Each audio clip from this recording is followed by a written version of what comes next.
아주 오래전 한국의 옥천이라는 아름다운 지역에는 신비로운 연못이 있었다.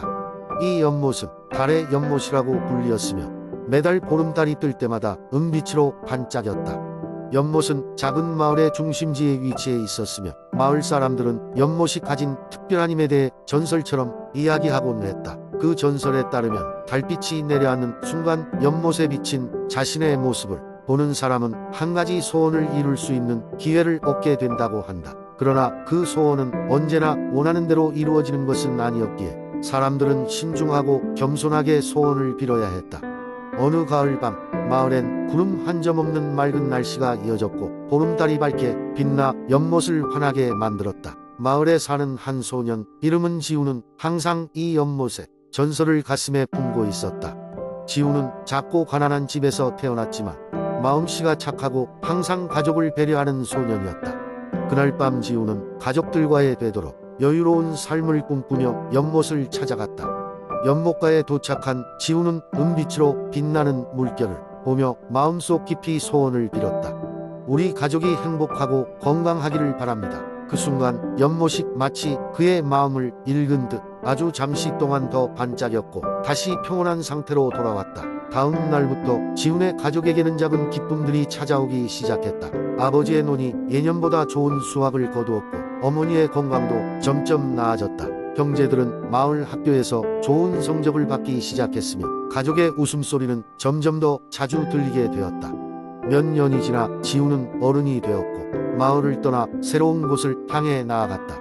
하지만 그가 떠난 후에도 가족의 행복은 계속되어 마을 사람들은 옥천의 달의 연못이 가져다준 축복에 대해 다시금 이야기하곤 했다. 새로운 세대에게도 희망과 자비의 중요성을 전해주는 의미 있는 전설로 말이다.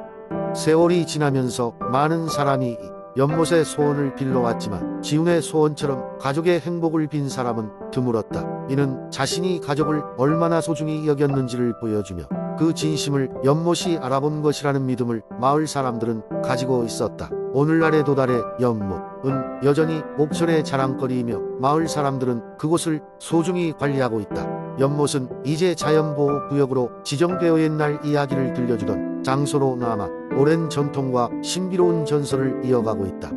두 번째 이야기. 옛날 아주 먼 옛날 대한민국의 정읍이라는 작은 마을에는 고요한 강가에 위치한 낡은 물레방아가 있었다.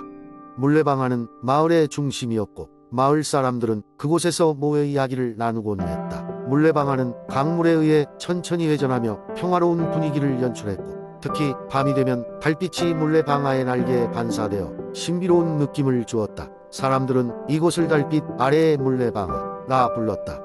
마을에는 오래전부터 전해 내려오는 전설이 있었다. 전설에 따르면 물레방아는 마법에 걸린 물레방아였으며 달이 가장 밝은 밤에 물레방아를 돌리면 소원을 들어준다고 했다. 하지만 그 소원에는 큰 대가가 따를지도 모른다는 경고도 있었다. 그래서 사람들은 쉽게 그 전설에 도전하지 않았다.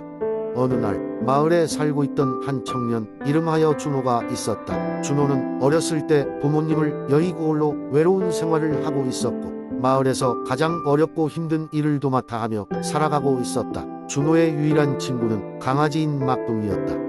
준호는 언제나 가족처럼 막둥이를 아끼며 함께 시간을 보냈다. 그러던 중 막둥이가 병에 걸리고 말았다. 준호는 정성을 다해 간호했지만 상황은 갈수록 나빠졌다. 절망에 빠진 준호는 마지막 희망으로 전설 속의 물레방아를 떠올렸다. 달이 가장 밝은 밤 준호는 막둥이를 안고 물레방아로 향했다. 그리고 조심스럽게 물레방아를 돌리기 시작했다. 그 순간 강물 위에 신비한 빛이 일어나며 천사가 나타났다. 천사는 준호에게 물었다. 너의 소원이 무엇이냐? 준호는 망설임 없이 말했다. 제발 막둥이를 살려주세요. 천사는 준호의 진심을 느꼈다.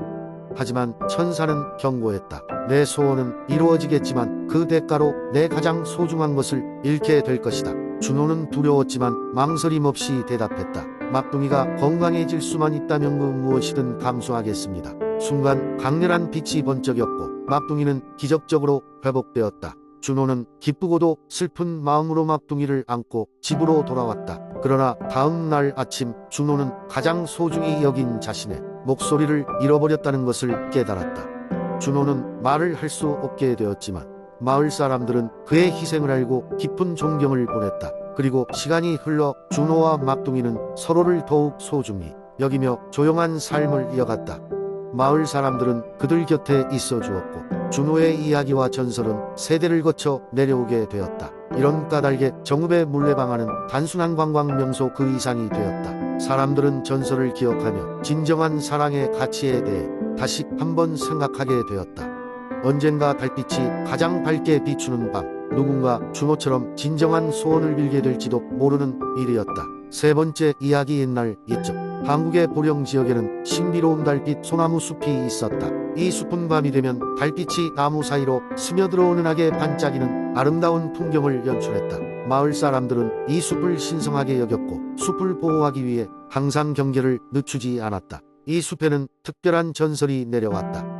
오래전 하늘에서 내려온 한 쌍의 하얀 학이 숲에 깃들어 살았다고 한다. 그 하얀 학은 사람의 말을 알아들으며 특별한 소원을 들어주는 힘을 가졌다. 하지만 이 소원을 이루기 위해서는 진실된 마음과 선한 행동이 필요했다. 마을에 사는 작은 소년 수아는 부모님을 도와 매일 들판에서 농사를 지었다. 그는 항상 부모님이 힘들어 하시는 모습을 보면서 안타까워하곤 했다. 어느 날 밤 일찍 잠자리에 든 수아는 꿈에서 하얀 학을 보게 되었다. 꿈속에서 하얀 학은 말했다. 너의 진심 어린 소원은 무엇이냐? 수아는 잠시 생각하더니 대답했다. 부모님이 더 이상 힘들어하지 않으셨으면 좋겠어요. 꿈에서 깬 수아는 무언가 결심한 듯 이른 아침부터 보령의 달빛 소나무 숲으로 향했다. 그는 숲 가장자리에서 소나무들의 은은한 속삭임을 들었다. 수아는 두 손을 모아 간절히 바랐다.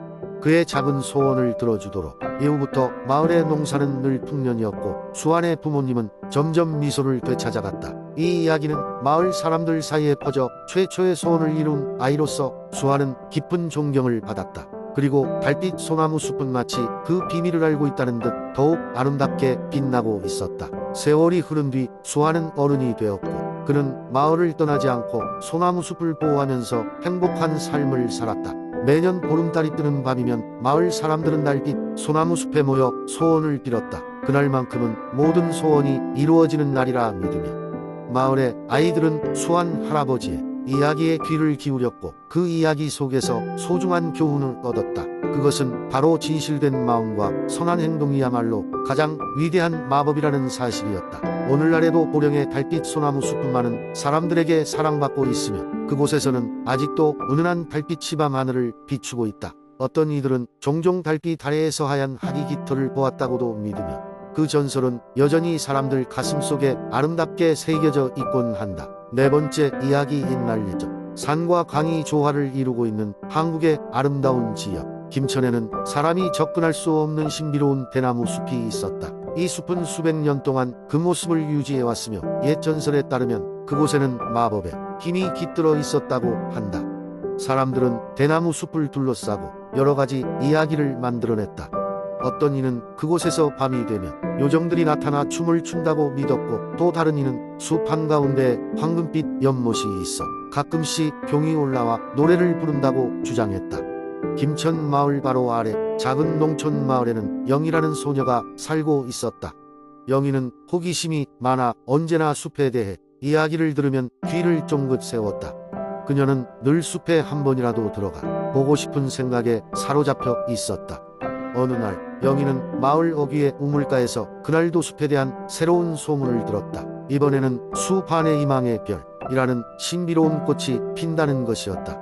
그 꽃을 본 사람은 어떤 소원도 이룰 수 있다는 말에 영희는 마음이 설레며 결국 숲으로 가기로 결심했다.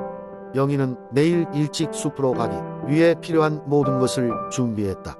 그리고 다음 날 새벽 해가 뜨기 전 영희는 조용히 집에서 빠져나와 숲으로 향했다. 길은 험난했지만 모험심에 가득 찬 그녀의 마음은 조금도 흔들리지 않았다. 숲에 도착한 영희는 대나무들이 보내는 이상한 휘파람 소리를 들으며 걸었다. 얼마 지나지 않아 그녀는 눈앞에 믿을 수 없는 광경을 마주하게 되었다. 환상적이고 믿을 수 없는 아름다움의 꽃이 그녀 앞에 피어 있었던 것이다. 그것은 바로 희망의 별이었다. 영희는 감격하며 그 자리에 무릎을 꿇고 꽃을 바라보았다. 그녀는 눈을 감고 숲이 주는 마법의 기운을 느끼며 마음속 깊은 소원을 빌었다. 잠시 후 눈을 떴을 때 그녀의 앞에는 방금까지 없었던 걸음길이 열려 있었다. 그 길을 따라가자 숲의 가장 깊은 곳에 황금의 연못이 있었고 연못 속에서는 유려한 용이 모습을 드러냈다. 용은 부드러운 목소리로 말했다. 용기 있는 소녀여, 내가 본 희망의 별은 너의 진실한 마음의 발현이다. 너의 소원이 무엇이든 이루어질 것이다. 영희는 자신의 소원을 떠올리며 고개를 끄덕였고 용은 미소를 지으며 다시 연못 속으로 스며들었다. 영희는 숲을 나와 다시 마을로 돌아왔고 그녀의 이야기는 마을 사람들 사이에서 오랫동안 전설로 전해져 내려왔다. 누구도 정확히 그녀가 빌었던 소원이나 숲에서의 모든 경험을 완전히 이해할 수는 없었지만 김천의 사람들은 그 주에 이상하리만큼 좋은 일이 많이 일어났다고 했다. 결국 영희의 이야기는 김천의 대나무 숲에 대한 전설의 일부가 되었고 사람들은 언제나 서로에게 그 옛날 용감한 소녀의 이야기를 전해주었다. 지금도 김천의 대나무 숲은 그 신비로운 분위기를 간직하고 있으며 새로운 첫눈을 기다리는 듯 조용히 숨을 쉬고 있다.